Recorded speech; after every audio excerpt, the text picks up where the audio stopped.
Sejam todos muito bem-vindos a essa aula de EBD, onde hoje nós vamos falar sobre a família como igreja. Na semana passada, o Davi deu aula aqui e ministrou sobre filhos para Deus e não para o mundo. Hoje nós vamos falar sobre a ideia da família como igreja, da igreja dentro da nossa casa, a igreja, a família como a nossa primeira responsabilidade, a qual Deus tem nos confiado. E hoje nós temos aqui a presença de professores que fazem parte da nossa EBD. Nós temos aqui a professora Karina, nós temos aqui o professor Davi, nós temos aqui a Denise, que também é professora na nossa classe de EBD. Nós temos, eu ia chamar você de Frodo, mas não, né? Como eu chamo? Rodrigo. Rodrigo, né? E Márcio, pai de Rodrigo, que também faz parte da classe do Conheça Sua Bíblia, que a nossa igreja também ministra, uma aula muito interessante, um currículo importante para que você que é líder, possa fazer parte da nossa EBD, conhecendo os 66 livros da Bíblia. E o professor Márcio é nosso professor dessa classe já há um tempo, junto com o nosso professora Nerilza, com Valtinho e com Hélio. E eles estão sempre ministrando essas aulas. Eu tenho certeza que você, como líder daqui da IBAN, precisa participar desse currículo que tem acontecido simultaneamente com esse nosso atual. Amém? Vamos então começar falando sobre a ideia da família como igreja. E é importante a gente iniciar falando sobre a mutualidade na família, porque a mutualidade é a reciprocidade. A mutualidade é a forma como a gente se relaciona dentro de casa. E a gente precisa tomar muito cuidado, porque às vezes a gente tem mais cuidado com os de fora do que com os de dentro. Às vezes a nossa mutualidade, a nossa reciprocidade, ela é mais agradável quando nós nos relacionamos com as pessoas do trabalho do que com as pessoas da nossa própria casa. Marido e mulher, filhos, com os pais, pais com os seus próprios filhos, os avós. E a gente precisa tomar cuidado, porque a Bíblia nos ensina que a família é um projeto de Deus e é o último tema que nós vamos falar, o último tópico do dia de hoje que nós vamos falar, mas é importante que você saiba, a mutualidade, a reciprocidade, a forma como você trata as pessoas dentro da sua casa, diz muito de como você entende o que é ser igreja. Em Colossenses, no capítulo 3, versículos 16 e 17, nos ensina assim: que a palavra de Cristo habite ricamente em vocês, instruam e aconselhem-se mutuamente em toda a sabedoria, louvando a Deus com salmos, hinos e cânticos espirituais, com gratidão no coração. E tudo o que fizer, seja em palavra, seja em ação, façam em nome do Senhor Jesus, dando por ele graças a Deus, o Pai. É interessante a gente pensar sobre esse texto na ótica de que a forma como nós nos relacionamos faz com que a gente esteja dando glória a Deus ou não, faz com que a gente esteja glorificando a Deus ou não. A forma como você trata as pessoas dentro da sua casa, a forma como você trata a sua esposa, marido, a forma como você trata o seu marido, esposa, a forma como você lida com os seus filhos, os filhos com os pais, com as pessoas dentro de casa, a forma como você fala, é como se você estivesse glorificando a Deus. É importante pensar sobre isso porque às vezes a gente explode dentro de casa. Às vezes tem gente que tem um temperamento explosivo. Eu preciso controlar muito em mim. E aí eu estou assumindo mesmo aqui um pecado porque eu preciso controlar muito em mim, porque às vezes eu me exalto na exatidão de querer fazer a coisa certa ou do jeito que eu acho que é certo. E a gente às vezes passa um pouco do limite das coisas. E a gente precisa tomar muito cuidado. A forma como a gente trata, a forma como a gente se relaciona, a forma como a gente comunica para as pessoas da nossa casa. Os nossos filhos carregam isso consigo. Os nossos filhos vão para a escola, para a igreja. E a forma como a gente se relaciona ali precisa ser de forma muito clara, como esse texto me ensina, de que será que Deus é glorificado? Será que Jesus Cristo é glorificado na minha forma de agir? Qual é a forma, a mutualidade que eu tenho exercido dentro da minha casa, através de ter a minha casa como igreja do Senhor? Eu acho que aí dentro tem um pedacinho daquele culto racional que Paulo fala, né, pastor? que a nossa vida como um culto a Deus em todas as esferas, né? Nos nossos relacionamentos, inclusive, né? Uma forma de glorificar a Deus, a gente está cultuando também a Deus, né? Eu acho que aí tem um pouquinho daquele culto racional. É verdade. É tão interessante a gente ler esse versículo aplicando a nossa vida familiar, né? Porque quando Paulo escreveu, ele escreveu para a igreja e muitas vezes a gente lê pensando na igreja. E a gente lê isso aplicando a nossa família, chega a mexer assim, né? Sabe? Quando diz assim, aconselhe mutuamente em sabedoria e tudo que fizerem seja em palavras e em ação, faça em nome do Senhor, né? Em sua casa, não só na igreja. A melhor forma da gente colocar em prática essa mutualidade, essa forma de se relacionar, é a gente lembrar sempre da ideia do perdão. E aqui diz no texto, suportem-se uns aos outros e perdoem-se mutuamente, caso alguém tenha motivo de queixa contra outra pessoa. Assim como o Senhor perdoou vocês, perdoem também uns aos outros. E a ideia de suportem-se uns aos outros não é a ideia de, eu suporto meu marido. Eu sempre achava isso antigamente. Eu suporto a minha mulher, eu suporto o meu pai. Não é a ideia de eu estou suportando como sendo do desdém, mas é a ideia do suporte no sentido de dar suporte ao outro quando você perdoa. A gente precisa aprender muito sobre perdão, e a gente tem uma das nossas aulas de EBD, vai ser sobre o perdão como não sendo opcional. E um dos ambientes mais importantes e propícios para a gente testar o quanto a gente aprendeu sobre perdão é dentro de casa. Esse perdão a gente vai falar numa outra aula, mas é muito interessante quando a gente vê a ideia de que perdoem como o Senhor vos perdoou. O Senhor nos perdoou sem troca, sem barganha, sem merecimento. Ele não fez por nenhum motivo aparente, mas ele fez por amor. Ele lastreou o amor dele por meio do perdão. E na família é o melhor ambiente para a gente tratar o nosso coração quanto ao quesito perdão. Eu fico imaginando que queixas são essas que aparecem, que são imensas, né? A gente perdoa 70 vezes 7, que é o que Jesus traz lá, mas às vezes são coisas do dia a dia, do cotidiano, das diferenças que ocorrem na relação um com o outro. Porque eu deixo aqui fechado, ou porque eu levanto um pouco mais cedo, eu gosto de fazer dessa forma. Quando a gente observa que essa queixa ela se torna muito presente, a gente tem que também avaliar um pouco o nosso coração. Se a gente realmente está com esse coração insatisfeito, com dificuldade de perdoar o outro mesmo, sempre só focando nos pequenos problemas do dia a dia e não realmente querendo tratar o pecado. Nós não vamos dar spoiler, mas na aula sobre perdão nós vamos aprender que o perdão, na verdade, não é uma atitude que a gente faz para com o outro. É uma atitude que nós fazemos para com a gente mesmo, para o que a gente fez com o nosso coração. E o perdão vai nos ensinar muito sobre isso. A aula sobre perdão é imperdível. E eu tenho certeza absoluta que vai fazer muitas pessoas repensarem sobre o que elas acreditavam sobre perdão. E quem está falando isso é um cara que teve muita dificuldade de perdoar na vida.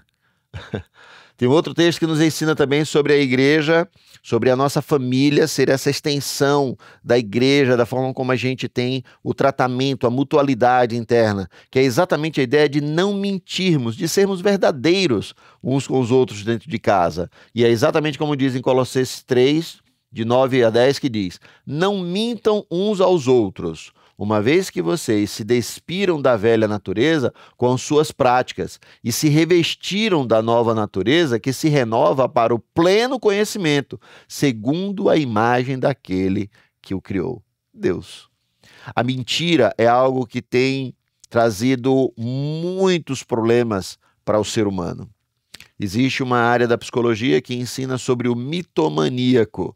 O mitomaníaco é aquele que consegue falar uma mentira, acreditando que é verdade, vivendo aquilo como se fosse a mais pura verdade, que chega ao ponto dele não conseguir mais perceber que aquilo que ele está mentindo, ele consiga imaginar, se perceber como não sendo verdade. E ele começa a viver aquilo, e ele começa a promover aquilo, e aquilo vai trazendo muitos danos, muitas ervas daninhas para dentro da sua casa.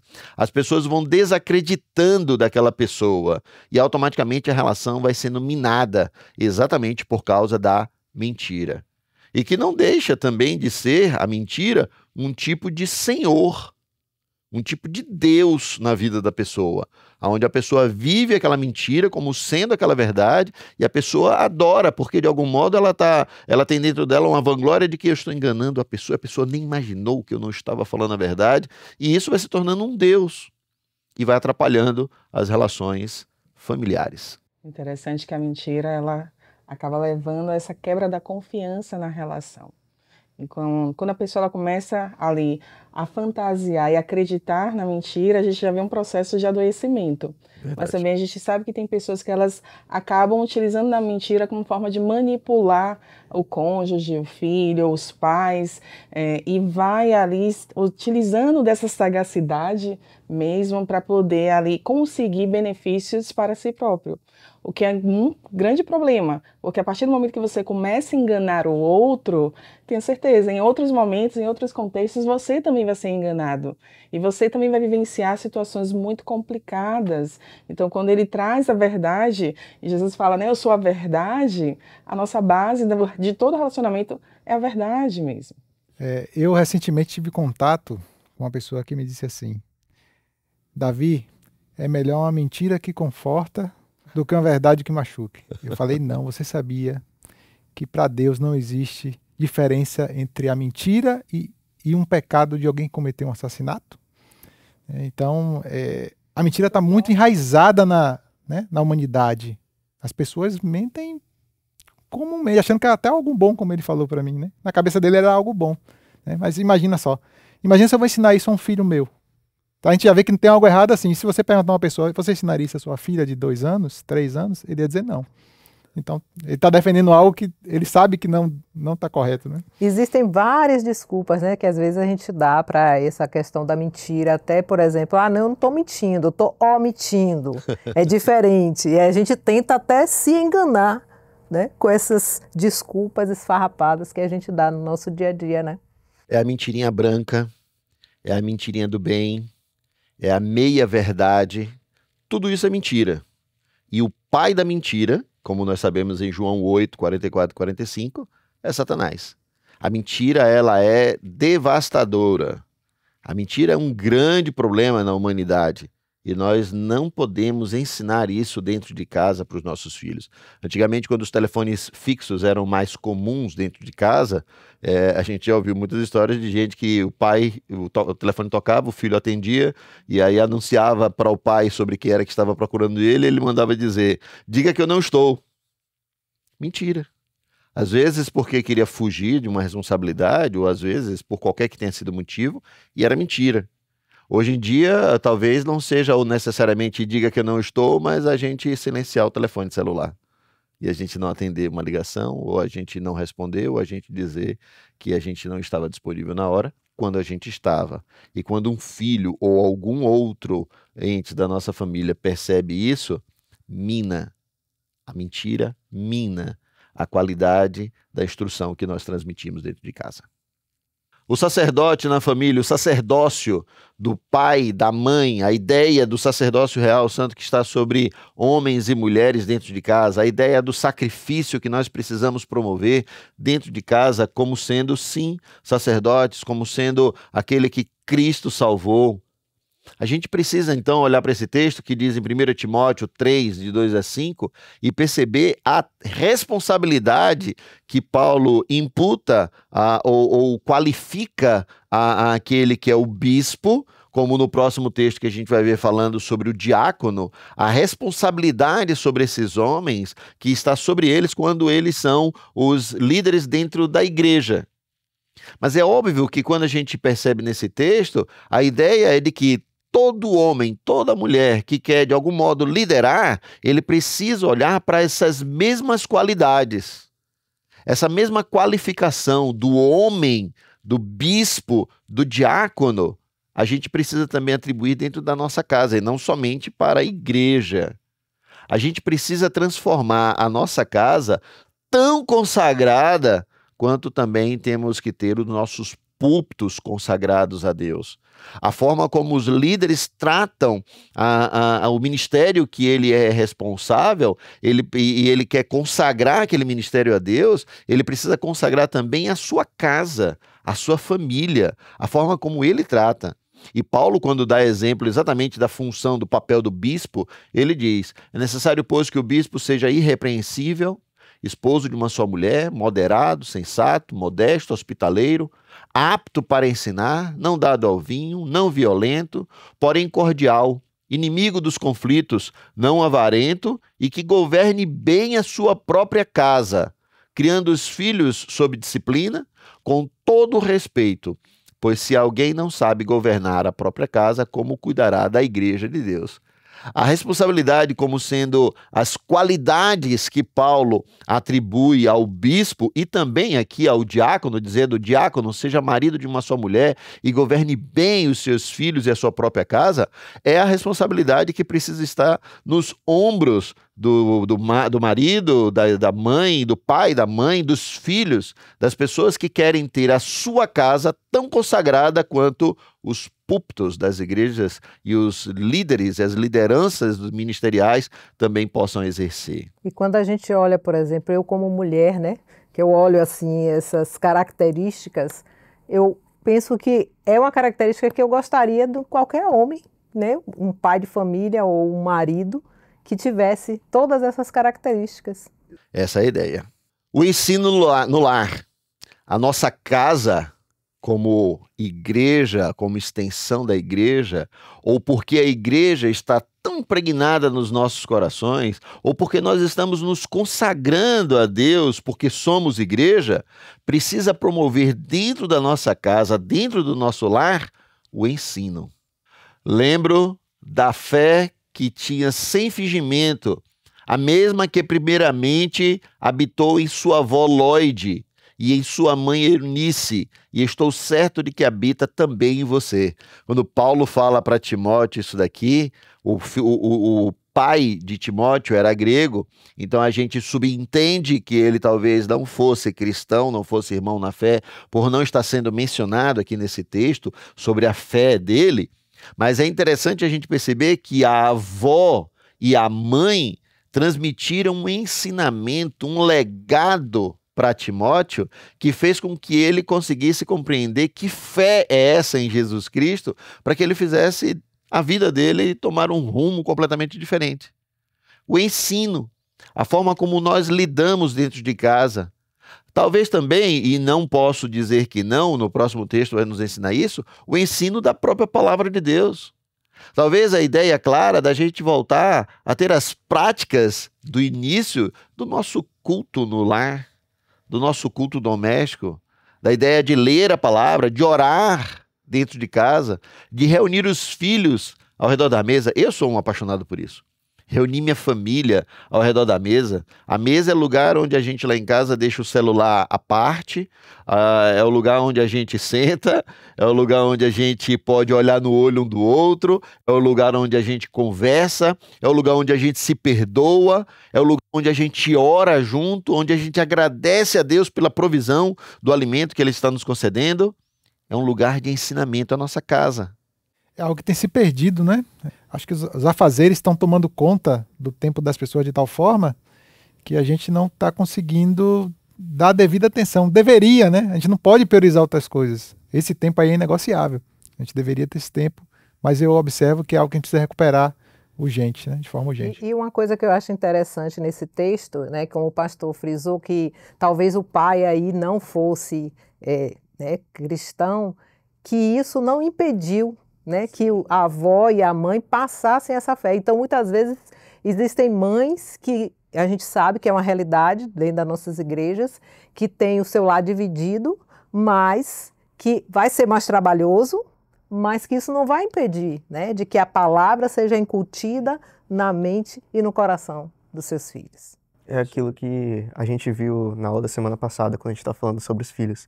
A importância de estar sempre mostrando os ensinamentos, os atributos de Deus, ter esse estudo em casa, para que aquilo seja gravado no coração do filho. Mas aqui a gente pode estender um pouco para a situação da família. Você ter um estudo em comunhão, em família, ele vai proporcionar um crescimento não só do relacionamento com a sua família, mas um crescimento conjunto com Deus. Isso que o Frodo está falando é testemunho, né? Está perto do pai, né? Isso que o senhor falou sobre e Davi complementou também sobre a questão dos momentos de reunião. Às vezes até não é formalmente um estudo do texto, mas é uma reunião, um momento que abre espaço para que determinadas questões sejam abordadas e tratadas à luz da palavra de Deus. Não necessariamente se reuniu ali em torno da mesa para fazer uma devocional, mas essa conversa, essa interação que precisa ter entre a família pode abrir espaço para que questões sejam tratadas à luz da palavra de Deus, mas de um modo mais informal, digamos assim, né? Então, a importância da gente dedicar tempo é investimento, né?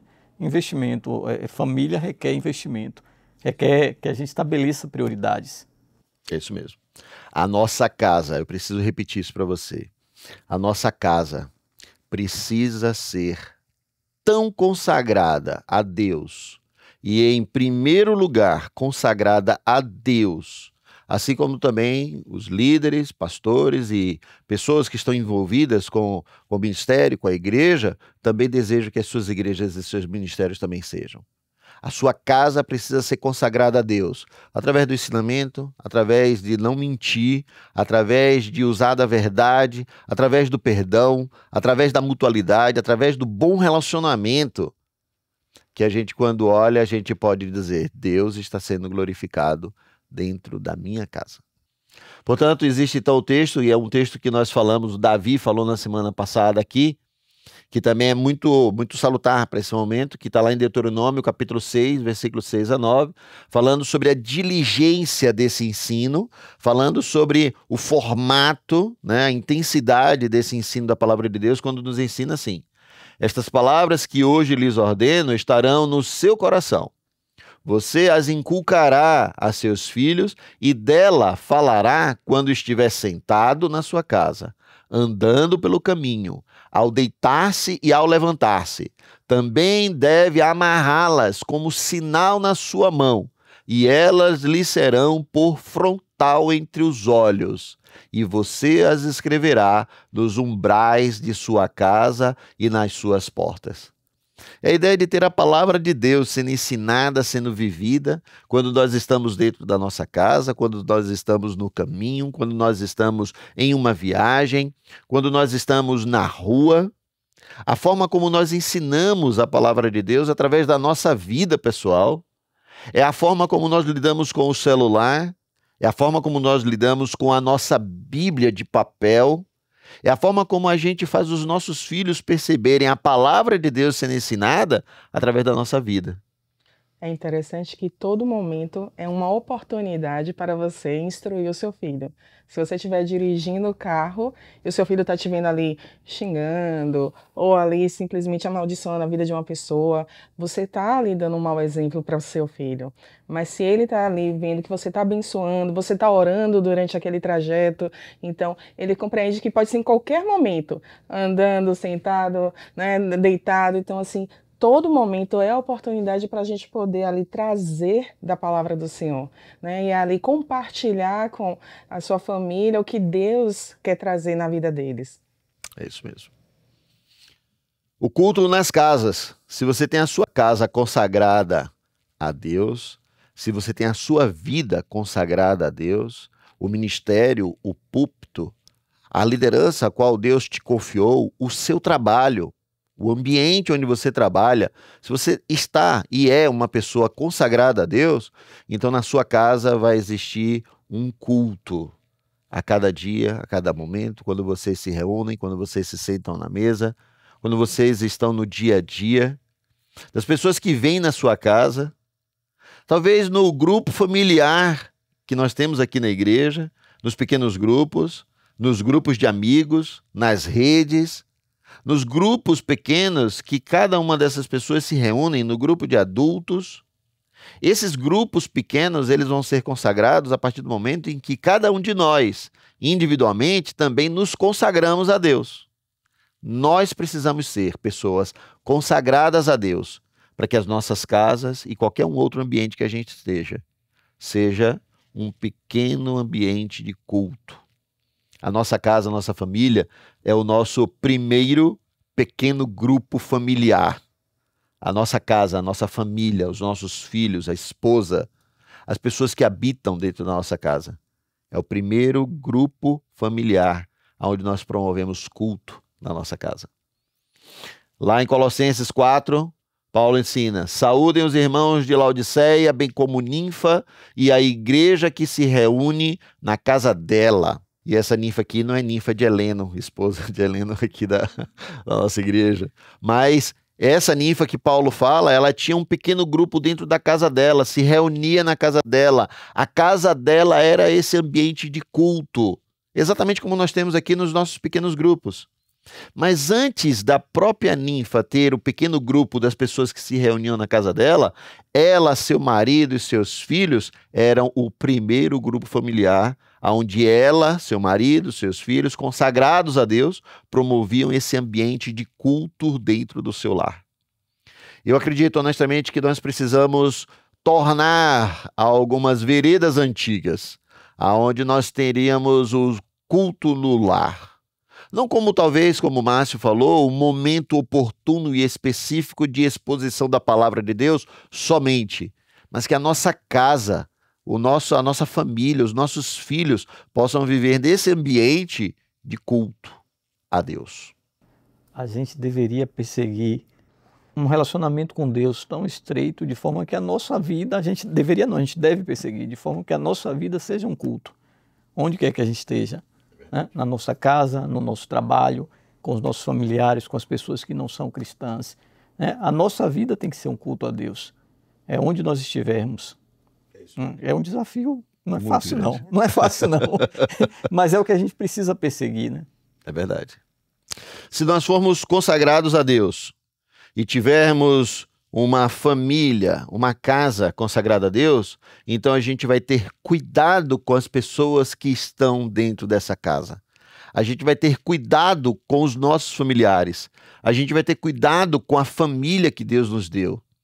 Às vezes, um cunhado, uma avó, a própria esposa, o esposo, os filhos, uma enteada, quem quer que esteja dentro da nossa casa, precisa fazer parte desse ambiente consagrado, aonde todos cuidam de todos, como sendo um verdadeiro culto. E precisamos cuidar mesmo dos seus, cuidar dos nossos. Em 1 Timóteo 5:8, Paulo diz: se alguém não tem cuidado dos seus, e especialmente os da própria casa, em outras versões diz os domésticos na fé, esse negou a fé e é pior do que o descrente. Perceba a intensidade que Paulo usa nesse texto, porque ele diz: não adianta você ser crente na igreja, não adianta você ser uma bênção para outras pessoas, não adianta você ser uma pessoa tão separada para Deus e tão consagrada para Deus para os outros de fora, não adianta você ser uma pessoa tão eloquente com a palavra de Deus, um evangelista nato, não importa se você sabe pregar, não importa se você ensinar a palavra de Deus com profundidade, se você souber tudo isso, mas você não cuidar dos seus, você agiu como se você nunca tivesse conhecido a Jesus. Você é pior do que o descrente. Percebe a intensidade com que Paulo fala sobre isso? A gente poderia falar sobre isso aqui, a gente poderia falar uma tarde inteira. Porque é a ideia do cuidado mútuo dentro de casa com aqueles que Deus nos confiou e que pode ser alguém que a gente talvez não pense que tenha tanta necessidade de reciprocidade, de mutualidade, alguém que talvez seja da nossa família, mas um pouco mais distante, ou alguém que está dentro da nossa casa e que faz parte do nosso dia a dia e que a gente não se sente família ou parte da família. Mas se Deus nos confiou para que essas pessoas estejam ali conosco, nós precisamos cuidar, amparar, amar, admoestar no Senhor. Porque se a gente não fizer isso, a gente pode ganhar o mundo, a gente pode fazer muito bem lá fora, mas a gente é considerado como descrente, como aquele que não conhece a Deus. Puxando um pouquinho a brasa para o meu currículo, do Conheço a Bíblia, isso me faz lembrar a história de Ruth com Noemi, né? Que história linda, né? Ela é nora de Noemi, Noemi perde os filhos, inclusive o marido da própria Ruth não tem mais filhos, para que ela possa se casar novamente. E chega um momento que Noemi diz para ela: "Olha, filho, eu não tenho mais nada para oferecer para você." Ela era sogra, era família, né? Era sogra e família, né, pastor? É família, é família. Então ela diz assim: "Pô, não tenho mais nada para te oferecer." E Ruth vira para ela e diz assim: "Não me enches para que eu te deixe. Onde quer que você vá, eu vou também. Seu povo será meu povo, seu Deus será o meu Deus." Que exemplo de cuidar dos seus, né? Dentro da própria Bíblia, à luz da própria palavra de Deus. Diante dessa palavra, a gente tem que cuidar, né, para atender a isso que a gente tá vendo aqui, porque ser cuidado é muito bom, né? Ser cuidado sempre é muito bom. É verdade. E cuidar não. Cuidar requer um sacrifício. Dá trabalho. Né? Mas a palavra de Deus está dizendo, né? É a mesma ideia de ame, amor sacrificial, cuide. É isso que a gente precisa perseguir. E no lar, eu acho que a gente tem que ter muito cuidado para não cair naquela história, né, da menina que queria montar sua casa na igreja, porque na igreja o seu pai era uma maravilha em casa, e era esse pai que ela queria a vida toda, né? É interessante porque a gente pode correr esse risco. Nós somos muito bons para os de fora, né? E não para os de dentro. Então a gente tem tempo para aqueles que estão de fora, mas a gente não tem tempo para aqueles que estão dentro. É verdade. E a gente observa que isso talvez agora, em 1 ano, 2 anos, você não perceba, mas daqui a 5, 10, 15, 20 anos, você vai ver seus filhos distanciados, você vai ver ali um relacionamento conjugal desgastado. Então a gente começa a ver essa importância da gente voltar esse olhar para dentro do lar. É isso mesmo. Mas se alguma viúva tem filhos ou netos, que estes aprendam primeiro a exercer piedade para com a própria casa e a recompensar os seus pais, pois isto é aceitável diante de Deus. Mais uma vez, Paulo ensinando a viúva, aquela que perdeu o seu marido, ela tem os filhos, e os filhos precisam exercer essa piedade, esse cuidado, esse amor para com a viúva, para com sua mãe, para com os entes da sua casa, porque isso é aceitável diante de Deus. A família, por fim, é um projeto de Deus. E a família, como projeto de Deus, está lá em Gênesis, no capítulo 1 da palavra de Deus, das Escrituras Sagradas, que diz: assim como Deus criou o ser humano, a sua imagem, a imagem de Deus o criou. Homem e mulher os criou. E Deus os abençoou e lhes disse: sejam fecundos e multipliquem-se, encham a terra e sujeitem-na, tenham domínio sobre os peixes do mar, sobre as aves do céu e sobre todo animal que rasteja pela terra. Deus criou a família. Deus criou o primeiro ser humano sobre a face da terra. Dele fez cair no sono profundo, tirou da sua costela e formou Eva, a mãe de todos, a mulher. E na junção, na união de Adão e Eva, vieram seus filhos. Filhos esses que um teve problema, teve dificuldades, outro não. Teve homicídio, teve dificuldade. A família, no seu teor mais profundo de cuidado, de qualidades, de mutualidade, Deus foi quem criou. A família não é um projeto humano. A família não é um projeto da sociedade. A família não é formatada, não é endireitada e nem consertada nas suas dificuldades pelo que a sociedade tenta propor e nem mesmo a cultura onde nós estamos. A única coisa que pode consertar a família é aquele que criou a família, Deus. As Escrituras Sagradas está recheado de palavras, de mensagens, de direcionamento, de disciplina, de correção, para que a família de Deus torne a ser tão abençoada como deveria ter sido desde a criação, antes do pecado. A família é um projeto de Deus e não da cultura, não da sociedade em que vivemos. Na próxima aula, nós vamos falar sobre a vida financeira em família. Vamos falar sobre como devemos lidar com dinheiro, com posses, com bens, com a capacidade de lidar com tudo isso. Nós vamos falar na próxima aula, falando sobre a vida financeira em família. Pois bem, você, meu irmão, minha irmã, amigo visitante que está conosco nessa aula, seja sempre muito bem-vindo. E a minha oração é que a palavra de Deus que está sendo veiculada aqui nessas aulas possa penetrar no seu coração, possa transformar a sua cosmovisão, possa mudar a forma como você enxerga o mundo, possa fazer você olhar para dentro da sua família, para os entes que Deus tem te concedido, tem te permitido ter próximo de você. Seja ele parte da sua família ou não, mas se faz parte da sua casa, é da sua família, é do seu convívio diário, que a palavra do Senhor transforme o seu relacionamento dentro de casa, fazendo com que você viva um ambiente dentro de casa consagrado a Deus, porque você tem sido consagrado a Deus e isso faz toda a diferença. Na próxima aula falaremos então sobre a vida financeira em família. Não deixe de participar da nossa aula interativa que vai começar agora, logo mais ao término dessa aula. Vai aparecer um QR Code e também vai aparecer um link. Você pode clicar e os nossos professores vão estar ali prontos, ávidos para poder nos ensinar, tirar dúvidas e falar sobre esse tema de hoje. E você pode trazer, sim, contribuições de versículos e de assuntos, de temas que você, nessa aula, se sentiu tocado pelo Senhor. Que Deus te abençoe e até a próxima semana, a próxima aula, assim queira Deus, em nome de Jesus.